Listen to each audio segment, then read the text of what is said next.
Hello and welcome to the Phi Beta Sigma Fraternity Incorporated Anti-Hazing Video Workshop. This workshop continues with our dedication to do what is right and addresses the issues of hazing in America. Hazing has reached a point where we cannot treat it as if each incident is separate. This video will act as a part of our communication effort to eradicate hazing. The culture of hazing must be dealt with through education, legislation, and more. I want to thank everyone who is a part of our coalition to eradicate hazing. Your support is needed as we continue to move forward. Hello, my name is Jonathan Mason, International First Vice President of Phi Beta Sigma Fraternity Incorporated. Today, we address a part of the educational aspect of our anti-hazing campaign. This video will serve as an educational tool for the multiple aspects of hazing. Phi Beta Sigma Fraternity has entered into an aggressive anti-hazing campaign that is focused on communication, continuing education, and compliance. We've partnered with our congressional representatives on the Hill to focus on lobbying, and we've also determined that we need to be in the media to talk to the public at large, to focus on changing the culture of hazing. But in addition to that, in the organization, we have a zero tolerance policy against hazing. But the video that you're watching today is about education. It's a training video. And the goal is to help identify what hazing is, hazing's impact on our culture, hazing's impact on your chapter, potentially on your family, and potentially on your future. We want you to pay attention. We need you to stay engaged. Ask good questions. And by all means, share this information with those that you come in contact with. We thank you for showing up today. We thank you for being a part of this fraternity that we all love. And please understand as we go forward that the reason that we're doing this is because we want the tree that our founders planted in 1914 to continue to bear fruit for years to come. And if we all work together, we'll be able to pass this fraternity on to our children, our children's children, and their children. Thank you so much. God bless you. Now, legally, hazing is defined as an abusive, often humiliating form of initiation into a group. It can include any willful action taken or situation created which recklessly or intentionally endangers the mental or physical health of another. Hazing has been linked to fraternities and sororities, but it is also practiced by the military, sports teams, bands, social clubs, and many more. Hazing is a national problem. Every year since 1970, there has been at least one hazing-related death on the college campuses within America. Pledging was never designed to include hazing. Throughout the years, it's evolved into situations where potential members were required to accept corporal punishment, such as paddling or many other things, in order to gain entry into an organization. 44 states in the United States have laws that prohibit hazing that were intended to reduce the number of situations that could lead to often fatal hazing incidents. Although all black Greek letter organizations agreed not to haze during the pledging process, some members of fraternities and sororities continue to haze underground. All organizations deem the underground process to be unacceptable and have vowed to eliminate it. Now, if pledging was meant to include hazing, you might ask what the difference between hazing and pledging is. Pledging is a ritual process for taking non-member of an organization and bringing him or her into membership. As a ritual process, pledging involves a period of time during which an initiate goes through prescribed symbolic, effective, and informative activities that lead them toward eventual acceptance as members. Now, Greek life has a connotation with hazing because of the culture of Greek life and how Greek life culture is tied to universities and institutions such as schools. Examples of Greek culture are the common gestures, words, hand signs that are associated with these organizations. But with hazing, we have to consider personal culture, which includes a person's genealogy, education, socioeconomic status, politics, geography, size, physical ability, and sexual orientation, because all of these play a role in a person's ability to withstand hazing. Now, if hazing has such a strong grasp on the culture of our society, we have to ask, where did hazing come from? This culture is vibrant within colleges and universities and helps make college culture what it is. However, Black Greek life continues long after graduation. And this is one of the sad reasons why so many young people are willing to undergo hazing and abuse. Lawrence Ross Jr., author of The Divine Nine, The History of African American Fraternities and Sororities in America, says, "We can't continue to have a broken intake system in terms of bringing in new members and think that it's going to be safe. We've had a myriad of different pledge processes over the last 80 years, and most of them have been predicated upon a dynamic between the members, the big brothers and big sisters, and the pledges, who are in a subservient role, and the power construct basically creates an atmosphere where abuse is going to almost always occur." Pledging and processes appear to dramatically change after World War II. With the passing of the GI Bill, many citizens that served in the military began attending schools and becoming part of Greek organizations. With their membership also came common practices from military lifestyles, such as physical and mental tests.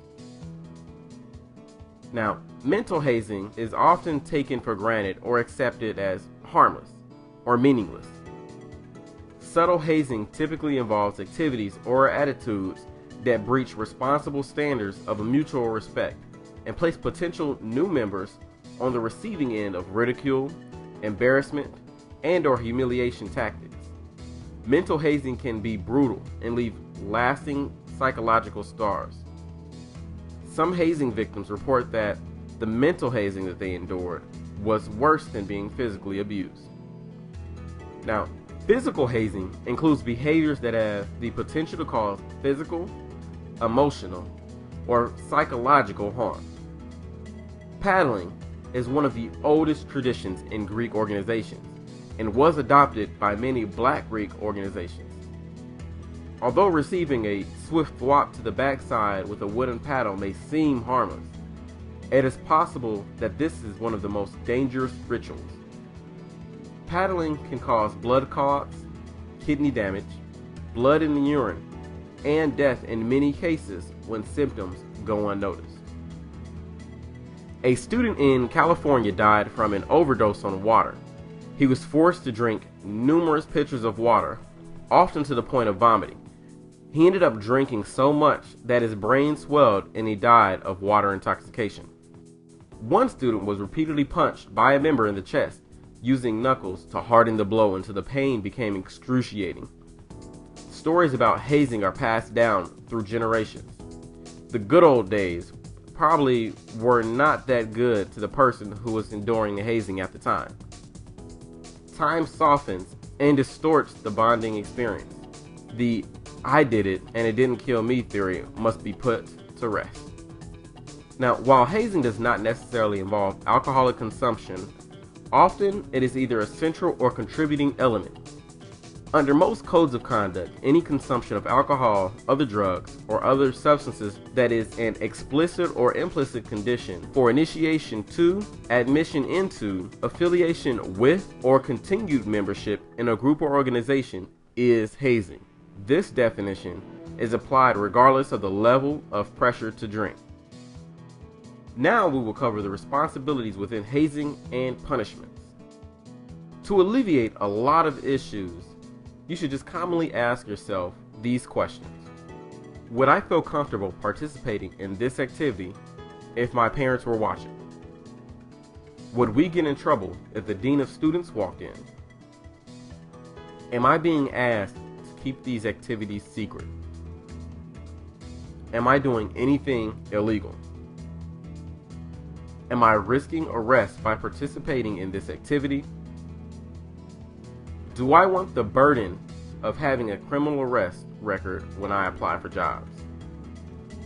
Does participation violate my values or those of my organization? Is it causing emotional distress or stress of any kind to me or others? If someone were injured, would I feel comfortable being investigated by my school's administration or insurance carrier? If caught hazing, punishment can range from expulsion to criminal charges brought on individuals, along with chapter expulsion from organizations, legal ramifications nationally, and more.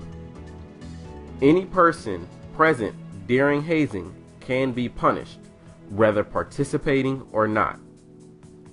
This brings us to bystander behavior. Now, bystander behavior is what people demonstrate when they watch hazing occur without intervening. It includes a conspiracy of individuals who take or remain silent in order to protect themselves. Hazing includes those that remain knowledgeable of hazing without taking action. The idea that you're in the room where hazing is going on, but you didn't participate, is not acceptable. This is one of the common myths about hazing. Here are some more.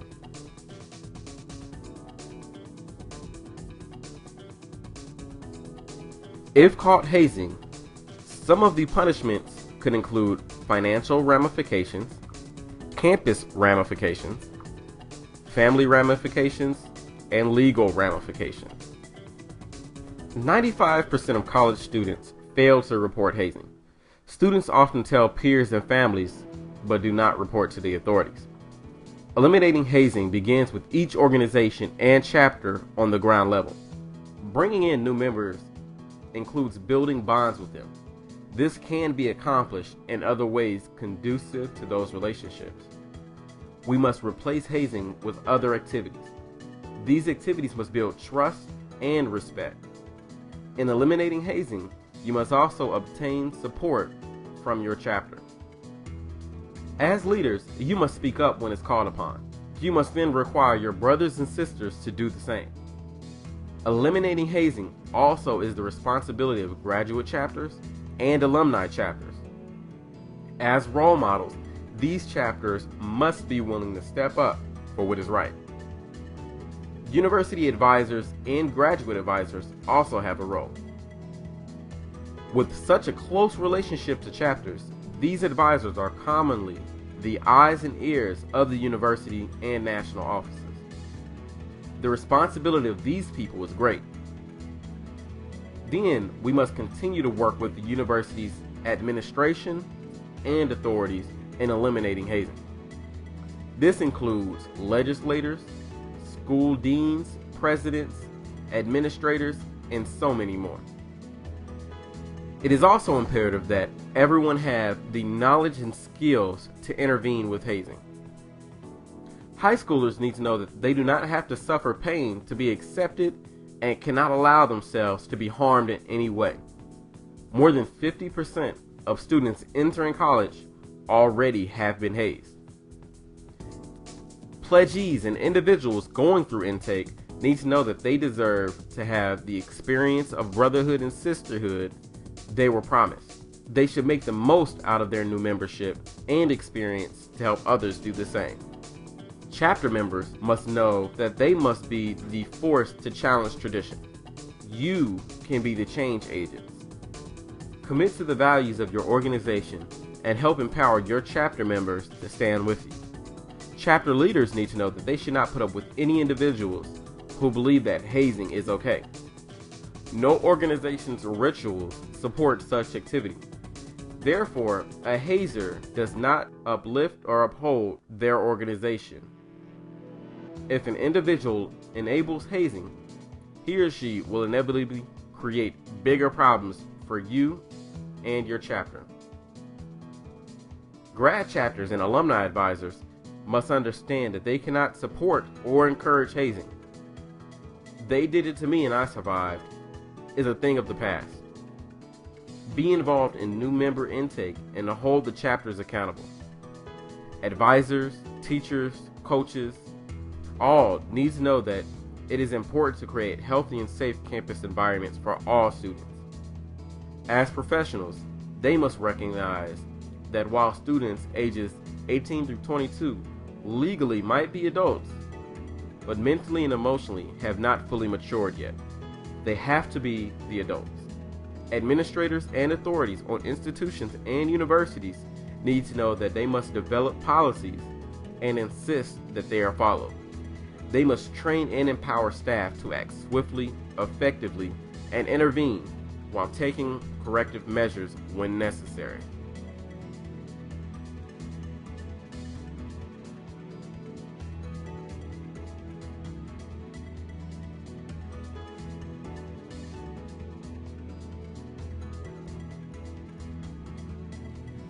We present this and all other tools to eliminate hazing because hazing has to be stopped.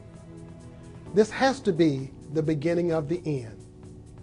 As the international president of Phi Beta Sigma Fraternity, I know that hazing has no place in our society, but only we as people can break its grasp on us. Hazing has affected fraternities and sororities by distracting from our true purpose of service. An age without hazing is in front of us. That age is filled with more service and prosperity. We can overcome this issue together as a community. We all can contribute more when we know hazing is no longer an issue. Standing together as a unified body is nothing new for the Divine Nine. We stood together throughout the civil rights movement. We stood together to give the next generation a better chance. Now it's time for us to stand together again. We need to stand together to save the legacy that our founders gave us. Together we will stand to end the culture of hazing. And as we pass the candle, we pass on a legacy to the next generation. And we pass on our commitment that this light will not dim. So today we thank you for joining us. We reaffirm our commitment to one another. We reaffirm our commitment to our organization. And we reaffirm our commitment to end the culture